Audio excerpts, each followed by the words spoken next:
Hope you guys are ready.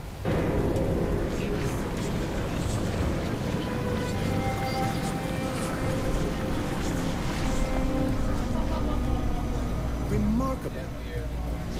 So you followed me here. You are stubborn.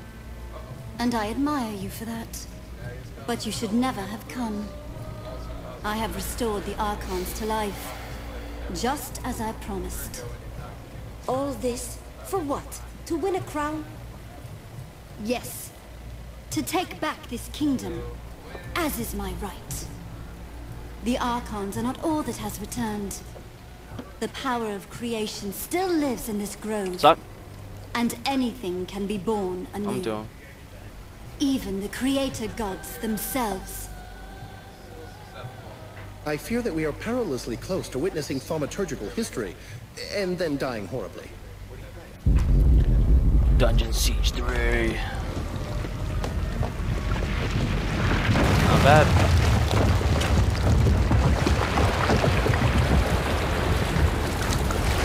The game definitely needed much more of these scenes, peeps. Much more.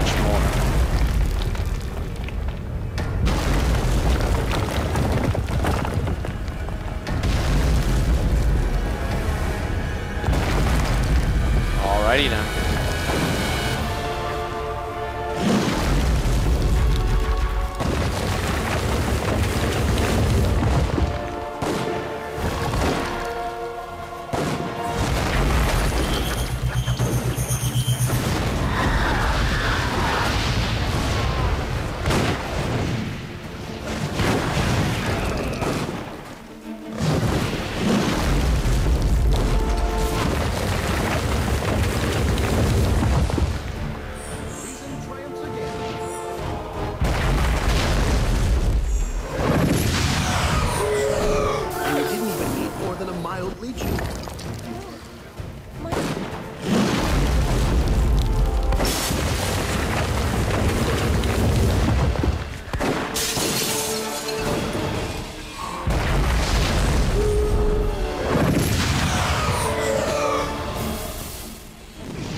So obviously we're taking out his hands first. Uh-oh.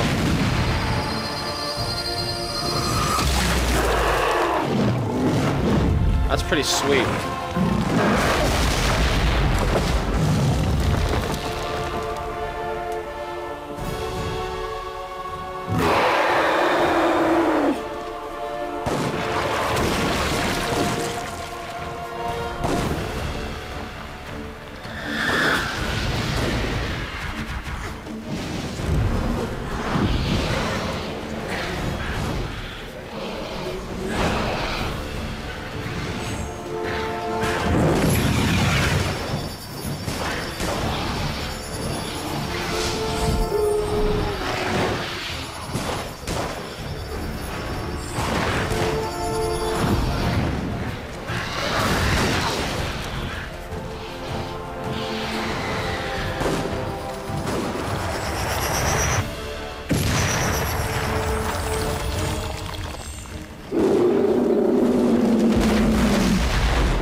Die, you butthole.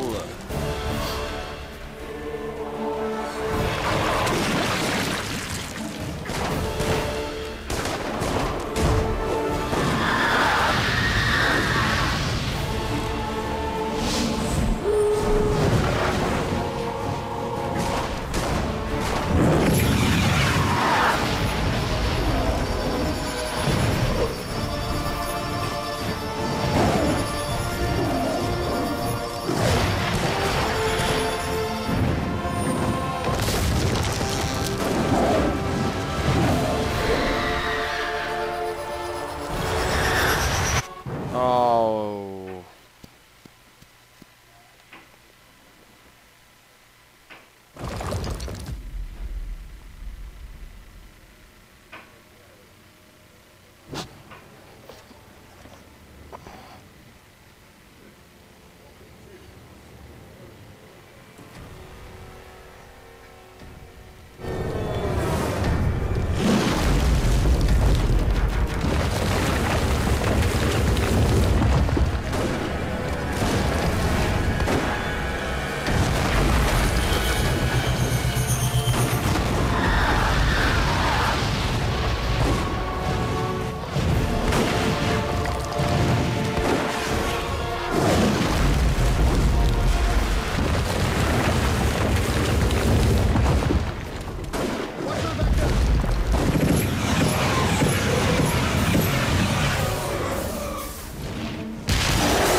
Nice.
Oh, get up, not good.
Yes.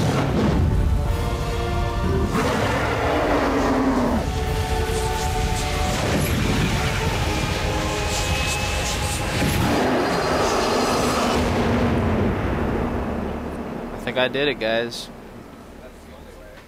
First try, baby. Woo! With Reinhardt down. They are gone. The voices of my mother's gods. I cannot hear them anymore. Not even a whisper. They are lost. You will not see them or hear them ever again. You lie, child. Or whatever you truly are behind that innocent face. No, Jane Cassandra. I speak the truth. What remained of your mother's gods has been destroyed, and the power of creation has fled this grove. It will never return. You told me that this forest grew from a seed of the first creation. Is it dead then? That cannot be. My mother searched for thousands of years, and this was the only remnant of her gods that she ever found. The power in this forest might have been used to restore the old gods and all their servants to life. Not the twisted half-life that you gave them, Jane Cassinder. A true rebirth, as they were at the dawn of the world. But you called upon that power to destroy, not to create. You twisted the power of creation to your own ends, until all that was left was an empty shell. Why did this power respond to Jane and no one else? Jane's mother was first sister. When she died, her fire passed to Jane. The first sister stood at the right hand of her gods. Only pale shadows of their minds persisted in this grove. But they remembered her. That is why Jane saw her gods in visions and dreams. And that is why Jane could unlock the power that was buried here. And the Archons I fought in the forest? Dead. Wilted like blossoms, and scattered to the wind. When you slew the reborn god, all Jane's creations were undone. In time, the forest will recover. The forest was already corrupted, even before Jane tried to call the Archons back to life. The first time Jane called on the power of the old gods, it was to murder Hugh Montbaron 30 years ago. She knew she was misusing that power. After that, the Mournweald grew rotten and sick. So she came back, and made the same mistake, a second time. Yes, driven by anger again. It was the same for the Creator God. Guilt! Yes, Jane Cassinder. You can hide your remorse from yourself, but you cannot hide it from me. We have a decision to make, what to do with Jane. What do we gain from killing her? It is a principal tenet of all reputable philosophy that anyone may be rehabilitated. Must we not try? I expect no mercy from the Legion. Do as you like. Before I pass judgment on you, I want to know why you acted as you did. Honestly, and in your own words. Why did I murder your father? That is what you want to hear, is it not? I was young, full of anger. My own father was dead by the Legion's hand. So I raised an army. I swore to avenge him myself, if I had to carve my way through every chapter house in Ebb. If the other Legionnaires had handed over Montbaron, I would never have hunted them down. That was wrong of me. I should not have punished the whole Legion for Montbaron's sin. The Mournweald was sacred to your people. Montbaron lured me to this place. He believed that I would never dare to strike him down. He was wrong. You used the power of the Mournweald against him. Montbaron was so arrogant. That smug look on his face. I will never understand why the forest allowed him to enter. Perhaps your gods, or what was left of them. So my mother's gods were asking me to be merciful. I never thought of that. If that is true... You're sorry for killing the Legionnaires. I take no pride in the pain I caused you. No. I would kill him again. You asked for honesty. There you have it. You've told me why you destroyed the Legion. I will answer your question with one of my own. My father was a king. My mother a chief among her people and chosen of her gods. And Rosalind. She has the heart of a lamb. Would you trust the rebuilding of this kingdom to a sheltered little girl? If Rosalind falters, the Legion will keep the country whole. Be careful. Take too strong a hand, and the people will cast your Legion down again. I have no more questions. I've made my decision. And I am ready for your judgment, though I know what it will be. No, you won't die today. I promised Rosalind that I'd spare your life. Little Queen Mouse. I owe my life to that cringing girl. That is a fine irony. Indeed. Am I to be your prisoner, then? Paraded through the streets in a gilded cage.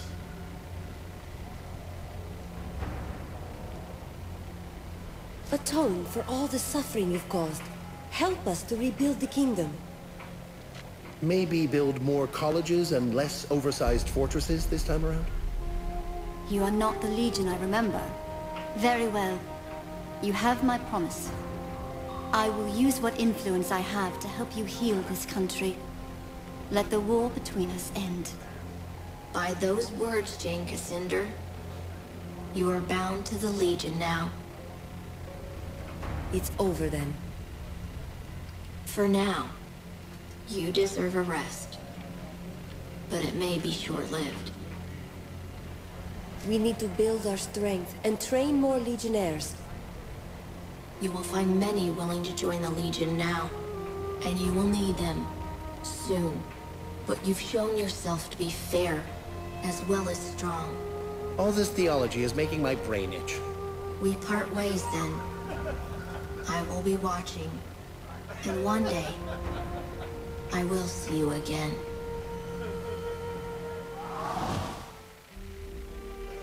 You bid farewell to the Radiant Youth, and he sent you back to our chapter house in Stonebridge, where I awaited your return. In the weeks that followed, news spread of Jane Cassinder's defeat. Her army scattered, giving us time to rest and regroup. Martin Guiscard returned safely from the Spire, along with Meister Wolf and the Automaton army. Only a few weeks later, elections were held in Stonebridge. Meister Wolf, who had been so public in his support of the Legion, almost won the office of mayor. But he was defeated in the end. Many people had wanted the dapper old gent to hang. They resented the fact that the Legion had spared his life, and they blamed poor Wolf. After the humiliating events in the Foundry, Meister Castle was forced to resign as Guildmaster of Ironmongers. The Cyclopses negotiated a new contract for higher wages, and with the help of Meister Fiddlewig, formed a new workers' union. For the first time in 100 years, they were permitted to leave the Foundry and spend their newfound wealth in the markets and taverns of Stonebridge. Cyclopses are becoming an increasingly common sight in Stonebridge, and many believe that they will eventually take their place as equal citizens of the town. Archambault du Payen, formerly known as the Dapper Old Gent, proved a valuable addition to the Legion. His knowledge of Legion magic allowed us to retake control of the Sentinels that had long guarded our chapter houses and estates. But the Gent couldn't leave our chapter house without drawing an angry mob. His confinement started to drive him mad. So he returned to his beloved Causeway, beneath an endless sky, and he dwells there still. With the reopening of the Heroes Crypt, pilgrims returned to the Rukenval, and merchants followed. The following winter was harsh, just as Lazar Basili feared. But thanks to the trade from the south, the people of Ravensrail stayed warm and fed. When spring came, many more pilgrims arrived, and the town of Ravensrail grew wealthy again. Lazar and his people built a new stone wall around the town, and reclaimed their abandoned houses and farmsteads from the forest. It is a happy change of fortune for a long-suffering town. In his last letter to me, Lazar added one other piece of news. Gunderic Manor has a new mistress, a witch called Leona.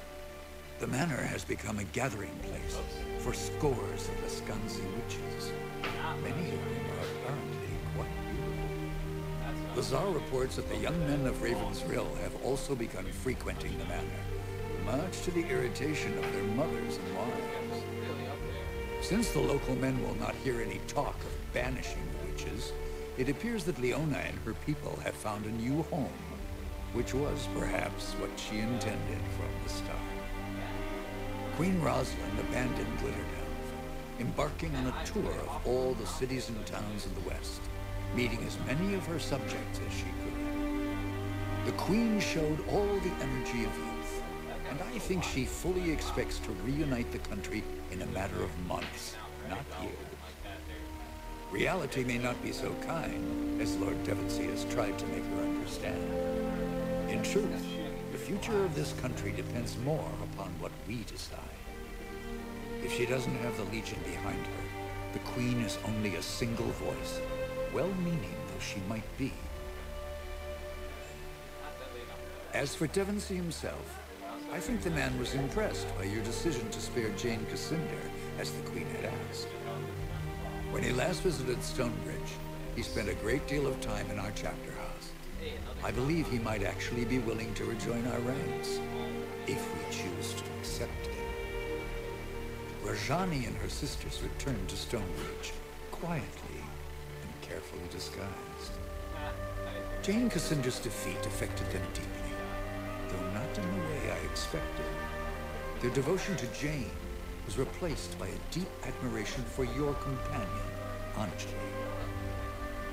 I think they saw in Anjali the leader they should have followed all along, and they have lately expressed a desire to join our ranks. I maintain my suspicion of any Archon who once followed Jane, but I believe that redemption is not impossible, even for them. Jane Cassinder was as good as her word, though I had my doubts at first.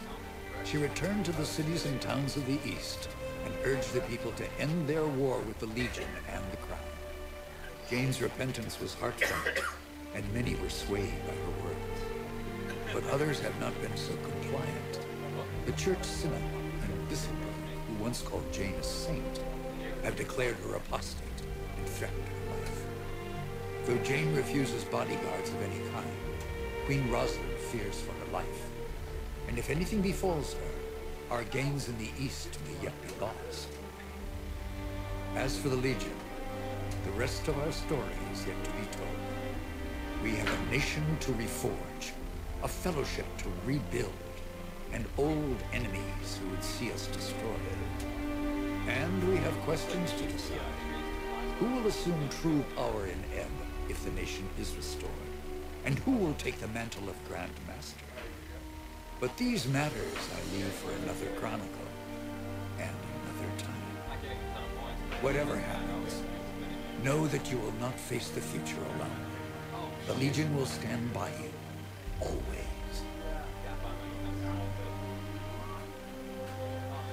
And that, my friends, was the full walkthrough of Dungeon Siege 3, 100% completed, every single mission and side mission. There you guys have it. Enjoy.